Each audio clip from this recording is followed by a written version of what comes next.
Je n'oublierai jamais ce baiser volé sous la toile de la tente. Ce moment où le monde s'est effondré et reconstruit en un instant. Stéphanie. Ma meilleure amie depuis l'université. M'a regardée avec des yeux emplis de larmes et de feu. Et ses lèvres ont effleuré les miennes comme une tempête inattendue. Caroline. Je ne peux plus mentir, a-t-elle murmuré. Sa voix brisée par des années de silence oppressant. Nous étions partis pour un voyage innocent. Un road trip à travers les Pyrénées françaises. Pour échapper au tumulte de Paris. J'avais 25 ans. Stéphanie en avait 26. Et notre amitié semblait indestructible. Forgée dans les rires partagés et les confidences nocturnes. Mais ce soir-là, sous la pluie battante qui martelait la toile, tout a basculé. Nous avions monté notre tente dans un camping isolé près de Biarritz, où l'océan Atlantique rencontrait les montagnes basques. Un mélange de culture française et espagnole qui imprégnait l'air d'une saveur épicée. Stéphanie. Avec ses racines andalouses du côté de sa mère, elle qui avait grandi à Séville avant de s'installer à Toulouse, apportait toujours cette passion latine à nos aventures. Moi, pure parisienne, je me sentais vivante à ses côtés, comme si elle infusait en moi un peu de cette fougue ibérique. Le voyage avait commencé sur une note joyeuse. Nous avions loué une vieille Citroën cabossée, chargé nos sacs à dos de fromage, de vin et de rêves. C'est notre liberté. Caro, s'exclamait Stéphanie en conduisant.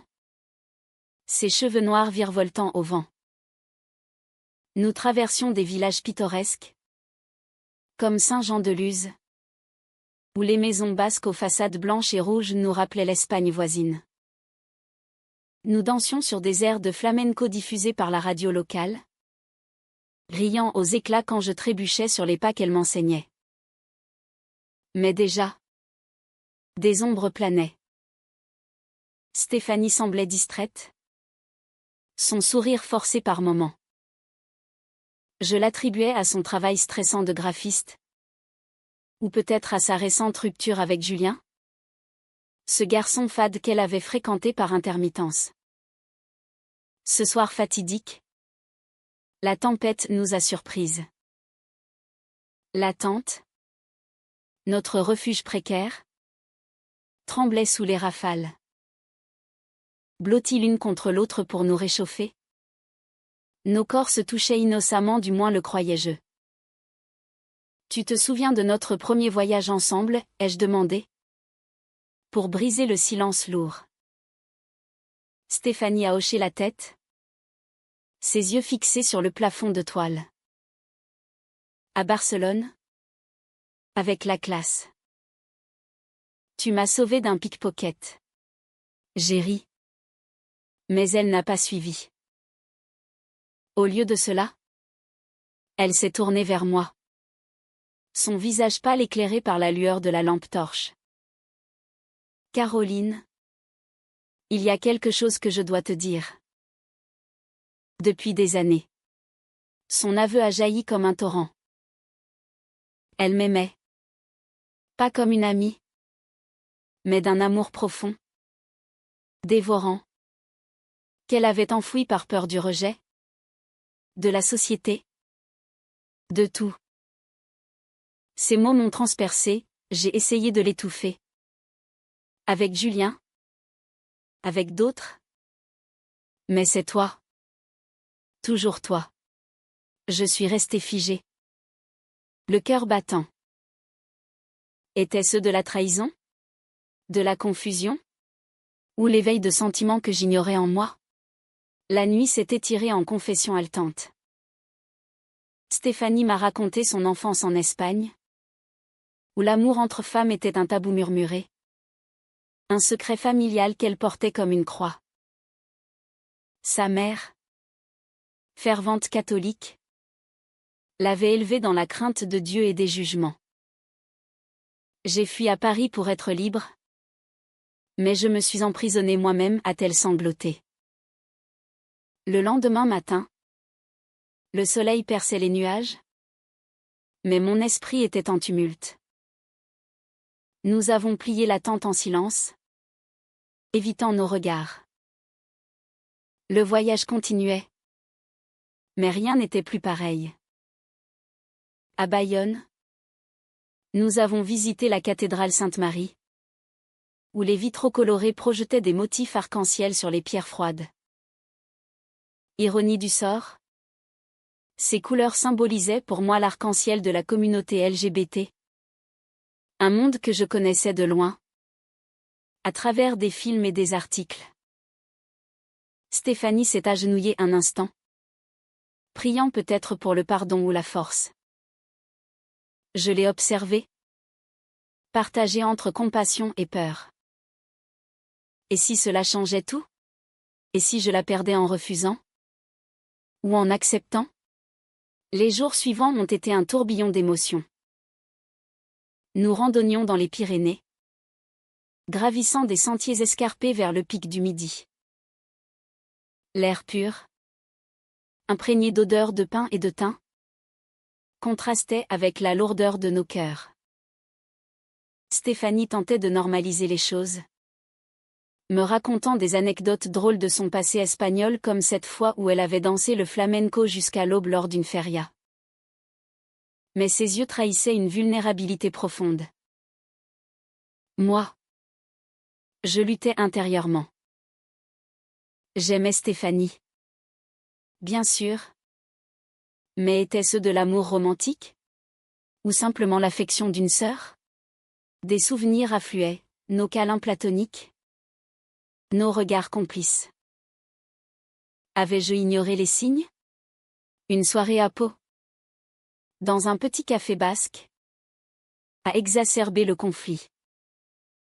Nous buvions du Txakoli, ce vin pétillant espagnol, quand Stéphanie a posé sa main sur la mienne.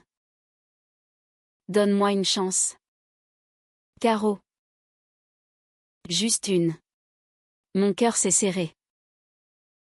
J'ai retiré ma main, prétextant une migraine. En réalité, la peur me rongeait, que diraient mes parents? Conservateurs parisiens? Et mes amis? Ce geste a blessé Stéphanie. Je le voyais à son visage crispé. Je suis désolée, ai-je murmuré. Mais le mal était fait. Cette nuit-là, dans notre chambre d'hôtel, nous avions abandonné la tente pour plus de confort. Elle a pleuré en silence, dos tourné. Le voyage progressait, mais les fissures s'élargissaient. À Lourdes, sanctuaire de miracles, j'ai prié pour de la clarté. Stéphanie, agnostique malgré son éducation catholique, m'a accompagnée, respectant mon besoin. Peut-être que la Vierge nous enverra un signe, a-t-elle plaisanté amèrement. Mais aucun miracle n'est venu. Au contraire, un appel de ma sœur m'a rappelé la réalité. Quand rentres-tu? Maman s'inquiète pour toi. Comment expliquer que mon monde basculait? Vers la fin de cette première partie du voyage, nous atteignions les contreforts espagnols, traversant la frontière pour une escapade à San Sébastien. Là, sur la plage de la Concha, sous un soleil couchant, Stéphanie a craqué. Si tu ne ressens rien, dis-le-moi. Je partirai. Ces mots m'ont déchiré. Je l'ai prise dans mes bras. Un geste ambigu qui a ravivé l'espoir en elle. Mais intérieurement, je bouillonnais de confusion. Était-ce le début d'une passion? Ou la fin d'une amitié? Le retour vers le nord a été marqué par une tension palpable, comme un orage qui gronde sans éclater. Nous roulions sur l'autoroute A63. Le paysage défilant en un blur de vignobles et de collines. Stéphanie conduisait. ses mains crispées sur le volant, tandis que je feignais de dormir pour éviter la conversation. Mais les silences étaient pires que les mots. Parle-moi. Caro, a-t-elle imploré enfin. Près de Bordeaux. Je ne supporte pas ce vide entre nous. J'ai ouvert les yeux, fixant les vignes infinies. Je ne sais pas quoi dire.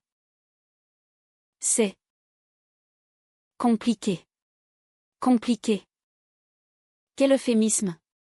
En réalité, des sentiments contradictoires m'assaillaient. D'un côté, l'attraction grandissante, la façon dont son rire résonnait en moi. Sa force intérieure qui m'inspirait. De l'autre, la peur viscérale du jugement social. En France, l'égalité était loi depuis 2013. Mais dans les cercles conservateurs comme le mien, l'homosexualité restait un murmure discret. Un choix alternatif qu'on tolérait sans l'embrasser. À Bordeaux, nous avons fait une halte dans un hôtel charmant près de la Garonne. Le soir, sur les quais illuminés, Stéphanie a tenté de raviver notre complicité. Souviens-toi de nos soirées à Paris, quand on refaisait le monde autour d'un café. J'ai souri faiblement. Mais mon esprit vagabondait. Cette nuit-là, elle m'a raconté plus sur son passé, son coming out avorté à 18 ans, quand sa mère l'avait surprise avec une fille à Séville. Elle m'a dit que c'était une phase, un péché à expier. J'ai fui en France pour recommencer. Ses larmes ont coulé. Et pour la première fois, je l'ai embrassé un baiser hésitant, explorateur. C'était doux, électrisant, comme une révélation. Mais le lendemain, la culpabilité m'a envahi. Étais-je prête pour cela? Le voyage a pris une tournure dramatique quand nous avons atteint Nantes. Là, j'ai reçu un message de mon ex-petit ami, Pierre, qui voulait me revoir. J'ai fait une erreur en te laissant partir. Cela a semé le doute. Stéphanie l'a vu sur mon téléphone. Par accident. Tu lui réponds, a-t-elle demandé. La voix tremblante. J'ai nié. Mais le mensonge a creusé un fossé. Elle s'est refermée, évoquant son propre passé de trahison. En Espagne, les passions sont intenses. Mais les cœurs se brisent facilement. Nous avons visité le château des ducs de Bretagne, où l'histoire de trahison royale faisait écho à nos tourments. La jalousie s'est insinuée insidieusement. À Rennes, lors d'une soirée dans un bar breton, une femme a flirté avec Stéphanie. J'ai ressenti une pointe acide au ventre de la possessivité? Ou de la peur de la perdre? Pourquoi tu la laisses faire, ai-je lancé plus tard? Dans notre chambre. Stéphanie a ri amèrement. Parce que toi, tu hésites. Je ne peux pas attendre éternellement. Cette dispute a été notre première vraie confrontation. Des mots durs ont fusé, accusation de lâcheté de ma part, de manipulation de la sienne. Tu m'as embrassé pour me tester? Comme un jouet, a-t-elle crié. J'ai pleuré, admettant ma confusion. Nous nous sommes réconciliés dans les bras l'une de l'autre. Mais la méfiance persistait. Bientôt, un secret plus sombre a émergé. À Caen, Stéphanie a reçu un appel de sa famille. Sa mère, malade, la suppliait de rentrer à Séville. Viens avec ton fiancé, avait-elle dit. Ignorant tout. Stéphanie n'avait jamais révélé sa sexualité à sa famille. Il me renierait, m'a-t-elle confié. Effondrée. Cela a ajouté une couche de complexité. Devais-je l'encourager à dire la vérité? Au risque de la perdre? Ou la laisser mentir? Perpétuant le cycle de dissimulation? Le climax de cette phase s'est produit à Honfleur, port pittoresque de Normandie. Sur le vieux bassin, entouré de maisons à colombages, nous avons eu une conversation à cœur ouvert. Je t'aime, Caroline. Mais si tu ne peux pas m'aimer en retour, libère-moi. Ces mots m'ont poignardé. J'ai avoué mes sentiments naissants, mais aussi mes doutes. J'ai peur de tout perdre, ma famille, ma vie. Nous avons marché main dans la main. Un geste audacieux en public, défiant les regards curieux. Pour la première fois, je me sentais libre, imprégné de cette passion espagnole qu'elle incarnait. Pourtant, la trahison n'était pas loin. En rentrant à Paris, j'ai rencontré Pierre en secret pour clore le chapitre. Mais Stéphanie l'a découvert via un message mal effacé. « Comment as-tu pu » a-t-elle hurlé, les yeux emplis de fureur. J'ai expliqué que c'était innocent. Un café amical. Mais le mal était fait. Elle m'a accusé de jouer sur 2 tableaux, de la traiter comme une expérience. En Espagne, on appelle ça de la duplicité. Cette nuit-là, elle a fait ses valises, menaçant de partir pour Séville sans moi. Je l'ai supplié de rester, admettant ma faute. Je suis terrifiée. Mais je t'aime. Nous nous sommes embrassés avec une intensité nouvelle, scellant une trêve fragile. Le voyage touchait à sa fin. Mais notre histoire ne faisait que commencer, chargée de promesses et de périls. Paris nous a accueillis comme un tourbillon impitoyable, effaçant les souvenirs idylliques des routes pyrénéennes. Chez moi, dans mon petit appartement du Marais, Stéphanie et moi tentions de naviguer cette nouvelle réalité. On va y aller doucement, ai-je proposé. Mais ses yeux trahissaient une impatience née de années de répression. La ville, avec ses rues animées et ses cafés bohèmes, offrait un anonymat relatif. Mais les ombres du passé planaient. Le premier choc est venu de ma famille. Lors d'un dîner dominical à Neuilly, ma mère, élégante bourgeoise, a sondé, et ce voyage avec Stéphanie? Toujours célibataire? J'ai bredouillé, évitant son regard perçant. Stéphanie, invitée, jouait le rôle de l'amie parfaite. Mais sous la table, sa main serrait la mienne en un geste de défi. Plus tard, seule avec moi, elle a explosé. Combien de temps vas-tu me cacher comme un secret honteux? Sa colère, imprégnée de cette fierté espagnole, m'a confrontée à ma lâcheté. Les malentendus s'accumulaient. Au travail, en tant qu'enseignante de littérature, je croisais des collègues progressistes qui parlaient ouvertement de diversité. Pourtant, je taisais ma relation naissante, craignant les ragots. Stéphanie, de son côté, affrontait ses démons intérieurs. Elle m'a confié un soir, autour d'un verre de Rioja son vin préféré, rappel de l'Andalousie, qu'elle avait eu une liaison secrète avec une femme à Toulouse. Ça s'est mal fini. Elle m'a quitté pour un homme. Par peur. Cela a semé le doute en moi, étais-je comme elle? Une fuyarde? Une dispute majeure a éclaté quand j'ai annulé un week-end romantique pour assister à un mariage familial. Tu préfères jouer la comédie hétéro, a-t-elle accusé? Les larmes aux yeux. J'ai riposté, évoquant sa propre hypocrisie avec sa mère. Au moins, je n'appelle pas un ex en cachette.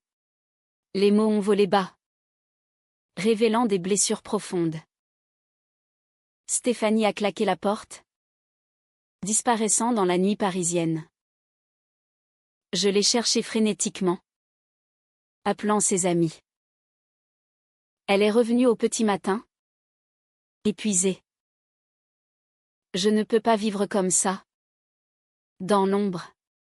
Ce moment a marqué un tournant. Nous avons décidé de consulter une thérapeute. Une femme compréhensive du quartier latin. L'amour demande du courage, nous a-t-elle dit. Pour Stéphanie, cela signifiait affronter sa famille. Elle a appelé sa mère, lui avouant tout. La réaction fut dévastatrice, cris, pleurs, menaces de désaveu. Tu me tues. Ija a hurlé la voix à travers le téléphone. Stéphanie s'est effondrée. Mais j'étais là. La tenant serrée. On affrontera ça ensemble. Pourtant, la trahison ultime est venue de l'extérieur. Une amie commune, jalouse peut-être, a répandu des rumeurs sur les réseaux. Caroline et Stéphanie? C'est pas net. Mon patron l'a appris, me convoquant pour une discussion. Ça pourrait affecter votre image auprès des parents d'élèves. Humilié. J'ai nié. Trahissant Stéphanie par omission. Quand elle l'a su, sa fureur fut ibérique. Tu m'as renié pour sauver ta peau. Elle a fait ses bagages pour Séville, me laissant un mot, adieu. Mon amour inachevé. Dévasté. Je me suis lancée dans une introspection profonde. Des nuits blanches à errer sur les ponts de la Seine, questionnant mon identité. Étais-je prête à tout perdre pour elle? Les souvenirs affluaient, nos danses sous la pluie. Ses yeux sombres me dévorant. La décision s'imposa, je la suivrai en Espagne. Le train pour Séville m'a emporté comme un tourbillon, traversant les paysages changeants de la France vers l'Espagne. Mon cœur battait la chamade, mélange d'excitation et de terreur. À la gare de Madrid, j'ai changé pour le AVE, filant vers l'Andalousie. Stéphanie ignorait ma venue, je voulais la surprendre. Réparer mes erreurs. À Séville, l'air chaud m'a enveloppé, chargé de jasmin et de guitare flamenco. J'ai trouvé son adresse familiale. Une maison blanche au patio fleuri. Sa mère m'a ouvert. Méfiante. Caroline? Stéphanie est au marché. J'ai attendu. Nerveuse. Quand elle est revenue, panier au bras, son visage s'est figé. Qu'est-ce que tu fais ici? A-t-elle demandé. La voix tremblante. Nous nous sommes isolés dans le jardin, sous un oranger. Je suis venue pour toi. J'ai démissionné. Dis la vérité à ma famille. Ses yeux se sont emplis de larmes. C'est trop tard. Maman m'a forcé à rencontrer un bon parti espagnol. Le choc m'a transpercé, une trahison? C'était pour la calmer, a-t-elle expliqué. Mais le doute persistait. Les jours suivants ont été un maelstrom émotionnel. Séville, avec ses ruelles étroites et sa cathédrale gothique, amplifiait le drame. Nous nous disputions dans des cafés morts, évoquant nos blessures. Tu m'as abandonné, accusai-je. Et toi? Tu m'as nié, ripostait-elle. Pourtant, l'amour ressurgissait dans des moments volés, une promenade le long du Guadalquivir, main dans la main. Le haut trao est survenu lors de la feria de avril. Vêtue de robe à volant, la sienne rouge passion, la mienne bleu océan. Nous dansions au rythme du flamenco. Mais sa mère nous a surprises en un baiser impulsif. Pecadora, a-t-elle crié, nous séparant. Une scène publique humiliante. Stéphanie a défendu notre amour, affrontant enfin sa famille. Je l'aime. Mama. Accepte-le ou perds-moi. La nuit suivante, seule dans une auberge, j'ai reçu un appel, Stéphanie hospitalisée après une chute en réalité. Une tentative désespérée? Non. Un accident lors d'une dispute familiale. À l'hôpital, je l'ai trouvée pâle, mais résolue. On part ensemble, a-t-elle murmuré. Sa mère, adoucie par la peur, a concédé, si elle te rend heureuse. De retour à Paris, notre relation s'est épanouie, forgée dans le feu des épreuves. Nous avons emménagé ensemble dans un appartement lumineux de Montmartre, où les toits de zinc scintillaient sous le soleil. Stéphanie a ouvert un atelier de design inspiré du flamenco, mélangeant culture française et espagnole. Moi, j'ai trouvé un poste dans une école inclusive, enseignant la tolérance. Les cicatrices persistaient, mais elles nous renforçaient. Des voyages annuels à Séville scellaient la réconciliation familiale.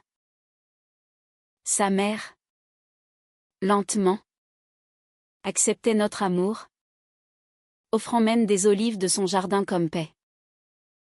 Des années plus tard, lors d'un anniversaire sur la plage de Biarritz, là où tout avait commencé, Stéphanie m'a demandé en mariage. Veux-tu être mienne? Pour toujours? Sous le coucher de soleil? J'ai dit oui. Larmes de joie coulant. Notre union, célébrée dans une petite chapelle basque, symbolisait la victoire de l'amour sur les préjugés. Aujourd'hui, nous vivons une vie ordinaire, extraordinaire dans sa profondeur. Les conflits passés nous ont appris l'empathie, la résilience. L'amour n'est pas un conte de fées, mais une danse passionnée, comme le flamenco intense, imparfaite, éternelle.